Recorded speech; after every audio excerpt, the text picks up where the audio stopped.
Shelby and Chrissy coming at you from Jonesn4CrossFit again. Today we're going to be going over Turkish Get Ups. I don't know who these Turkish people are that invented this movement, but they're pretty awesome or they're pretty mean.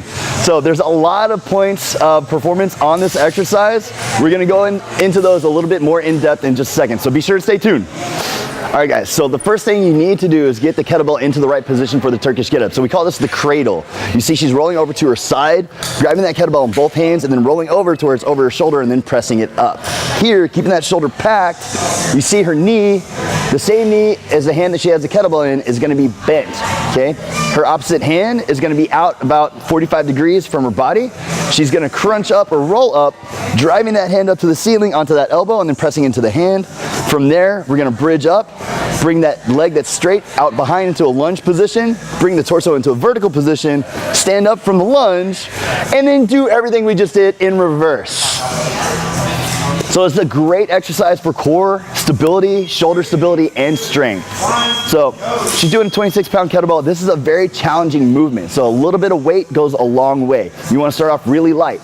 Actually, whenever we're training people to do these, we have them do it with a ball in their hand, right? Making sure that they can hold it and not lose it, right?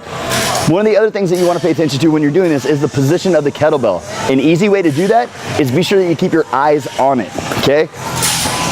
Always looking at the kettlebell. Awesome. Breathing each part of the movement, making sure that you're in a good position before you change to the next step of the movement too.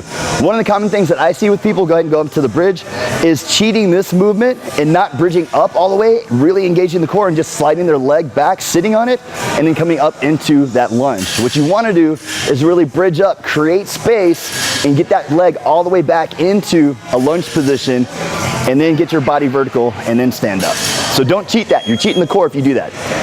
That's it for the points of performance for the Turkish Get Up. You guys stay tuned. If you have any questions or comments, just leave them in the section below. We'll see y'all next week.